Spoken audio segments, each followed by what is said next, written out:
Hey y'all, and welcome back to our channel. Today I'm going to do a fun trash to treasure on a bread box that I bought at a yard sale for $1. And I'm going to turn it into something different. I'm going to turn it into an appliance garage. And I don't know if any of you have ever had one in a house you lived in, or you may have one now. But I had one in a house that I lived in a few years ago, and it was in the bathroom. And basically it was just a storage unit built on top of our bathroom counter. And it had like a little pull down door, and it was built into our bathroom cabinets. And so every morning after I got ready, I could just shove, hairsprays and the blow dryer and just shove it all in that little appliance garage and just bring the door down. And it was, out of sight. So it took all the clutter off my bathroom counters, and I love that. And I've never had a house yet that has one, so I missed that. So I got this bread box at a yard sale last year, and I couldn't decide exactly what I wanted to do with it. I really didn't need it for a bread box because I already have something on top of our refrigerator that we keep our bread in. So I thought, why not make an appliance garage? So this can be put in any room you want to. You can put it in your bathroom, you can store bathroom items in it, or you can put it in your bedroom and put it on a dresser and store your jewelry in it. You could put picture frames on the top, decorate, put things up here, and you'll see some of that in the video when I stage it. Just all the little variations of things that you can do with it. And I basically just chalk painted this one white, and then I went to Lowe's. I always have these little finial feet because I love making pedestal risers out of these. So these are very affordable at Lowe's. I think 4 of them, maybe like $6 for 4. And I just took some pliers and I just take the screws out, and it's very easy. And then I just put some glue around and glued them onto the bottom. You can put any kind of feet on it you want to. You can leave it flat if you want to. I just kind of wanted to give you an idea of just kind of adding a different, detail to it. And I'm sure Hobby Lobby's got some really pretty accessories you could put on it for feet too, like some glass, the little glass doorknob type feet. I think that would be really pretty. And even a little doorknob right here, a glass little doorknob right here for your knob. This had a little piece of wood, and in the video you'll see, but I just kind of knocked it off with the hammer, and then I just shopped my home and found this little round knob. It was, I think, the end of the curtain pole. I use this all the time for stuff. But anyway, I painted it and just stuck it on here. To make everything more bonding, you want to probably use Elmer's wood glue.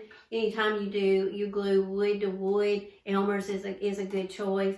I just hot glued these on because I don't know exactly where I'm going to use this yet, and don't know if I'm going to leave it exactly this color and where I'll be using it in my home. So, and then for the front, I wanted something to go on the front, and I couldn't decide what, anything would be good. You just have to think of what you're going to use it for and what room. If you want something more farmhousey, you could buy something to go on the front. You could print something out on Google Images.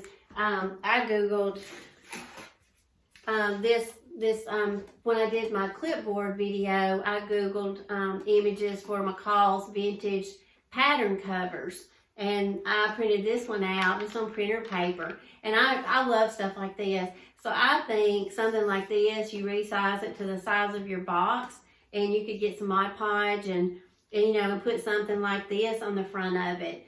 I love antique mannequins. You can find a lot of mannequin vintage type images of mannequin forms, and you can put those on the front. Just whatever you like, you can put on the front. I went with the stencil, and it was a pack of stencils at Walmart that had different designs in it, and they had this little chandelier. So I stenciled it on there, and I don't know if y'all remember in my previous videos, and I told y'all that stencils hate me, and they do. And then this one was no different. They all bleed. So after I did it, I had, paint all over the place. So of course I sanded it to try to, make it a little less noticeable. And then I felt like it faded it out.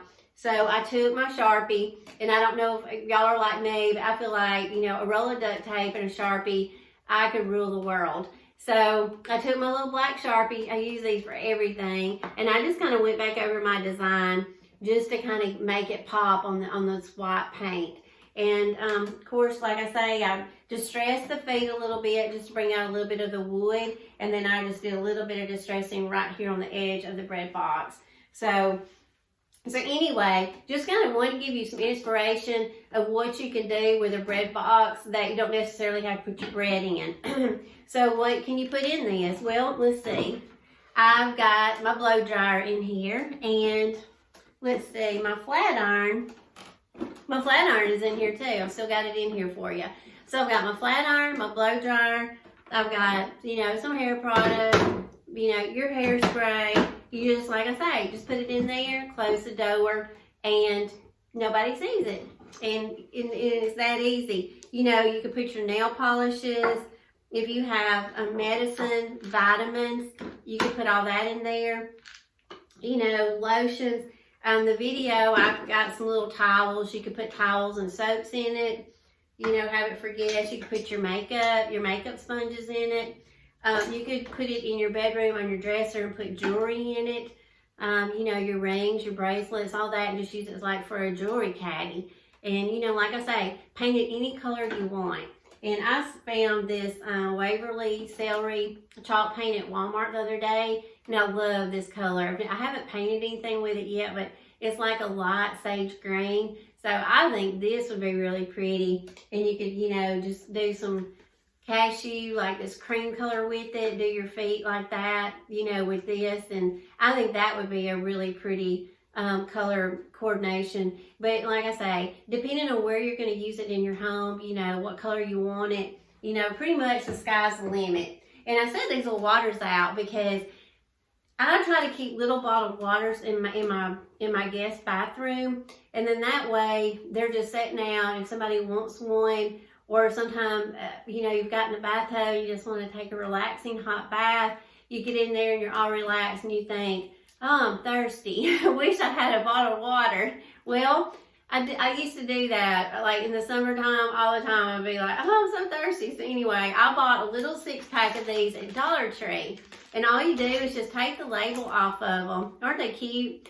Take the label off of them, and then I just got some little twine, and just tie a little bit of twine on them. And so you can set these out in your bathroom. If you have a tier tray, set these little bottled waters on it. Or like, now that we have the appliance garage, you can put the bottled water in the appliance garage, and close it up. And see?